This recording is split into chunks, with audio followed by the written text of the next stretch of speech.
I'm amazed you've been called here today. I'm absolutely amazed by it.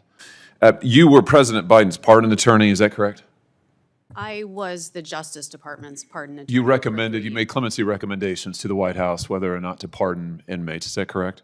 My job was to make clemency recommendations. And in that capacity, you recommended that the President of the United States, Joe Biden, grant clemency to all 40 federal death row inmates, all of them, clear them out, correct? Sir, as I told Chairman Grassley, I'm not free to discuss the recommendations. Well, that's what your memo says. I mean, we have your memo. Your memo of November 4th, 2024 says, and I quote, disparity and undue severity of sentence, which are present in many, if not all of these cases, have been recognized as grounds for clemency. And you went on to recommend in that memo and a series of other memos that are now recorded and public record that the President of the United States grant clemency to murderers, rapists, and the most horrible offenders, all of them, clear death row completely out. I'm amazed you've been called here today. I'm absolutely amazed by it. But let's just talk about the people who you recommended. You talk about honoring victims. The people who you recommended get clemency and live at the expense and sufferance of taxpayers for the rest of their lives. Let's start with Dylann Roof. Dylann was a neo-Nazi who murdered 9 African-American worshipers at a Bible study in Charleston, South Carolina, 2015. Do you remember this case? I do remember it very well. I would hope you did. Here's his victims. You want to look at them? There they are. 9 of them at a Bible study in a church, killed in cold blood. The DOJ knew from day one that he had decided, I'm going to quote from the prosecutors, decided to attack African Americans because of their race. He further decided to attack African American worshipers in a black church in order to make his attack more notorious. More notorious. And yet you recommended that he be granted clemency, live at the expense of taxpayers for the rest of his life, substitute your judgment for that of the American judicial system. Do you stand by that recommendation today? Sir, I'm not going to comment on the recommendations that I made, but I can tell you that Mr. Roof is going to die in prison as... He's going to live in prison for a very long time because of you. One of the most emotional and confrontational moments on Capitol Hill unfolded when Senator Josh Hawley directly challenged former Justice Department pardon attorney Liz Oyer over clemency recommendations made during the Biden administration. The hearing quickly shifted from policy to deeply personal stories as victims' families became the focus of the debate. Hawley questioned whether justice had been overshadowed by mercy, while Oyer defended the integrity of the clemency process. Today's video breaks down every major moment from this explosive exchange. I'm not going to comment on the recommendations Do you regret it? that I made to the president. Let's talk about Robert Bowers, a man who regularly spewed such vile hatred of Jews. It's unlike anything I've ever seen. He barged into a Pittsburgh synagogue in 2018 and he shot everybody he could find, killing 11 innocent people who were there to worship. A federal jury in Pittsburgh unanimously recommended the death sentence after finding him guilty on 63 counts. Here they are.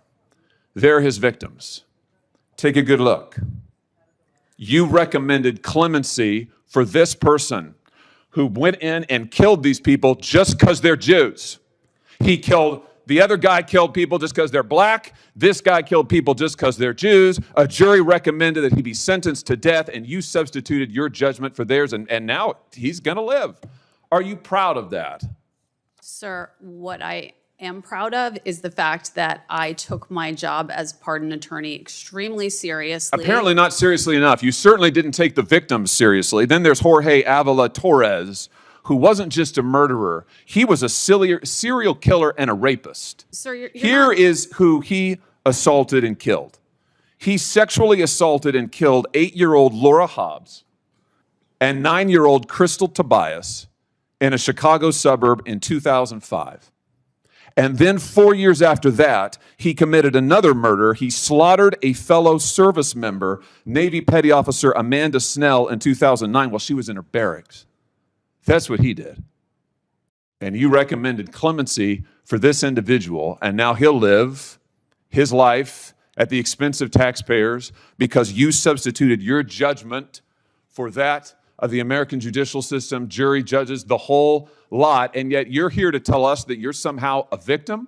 I don't think so, Ms. Oyer. I think your judgment is astoundingly terrible. I'm amazed that this side of the aisle has called you. And I just ask my friends on this side of the aisle, do you agree with this? Is this what you want? Do you want these people to be pardoned and live at the expense of taxpayers for their whole lives? Do you want to excuse the murders of African-American churchgoers? Do you want to excuse the murders of Jews in their synagogues? Do you want to excuse the murders of these children? Because that's what she did, and now she's online hawking products to try to make money off of it. I see you've got your own website where you put your face on baseball caps and mugs, thelawyeroyer.com. You're trying to make money on this? Sir, This is unbelievable, Ms. Oyer, and yet you say you're a victim? These are the victims, and you helped victimize them. And what you're doing is wrong. I hope every member on this side of the aisle will repudiate what you have done and what you stand for. Thank you, Mr. Chairman. Sir, I assume that your questions directed at me were rhetorical and that you're giving They're me not a speech. rhetorical at all. I asked you to respond, and you said you wouldn't. So what I did is I read to you what you have said. I quoted verbatim, and I'm happy to keep doing it. In fact, I'd ask now, Mr. Chairman, that this report, Restoring and Strengthening the Federal Death Penalty Report, be entered into the record. It contains information regarding Ms. Oyer, her recommendations, and the track record of all of it. The written records are here. I ask to be entered into the record.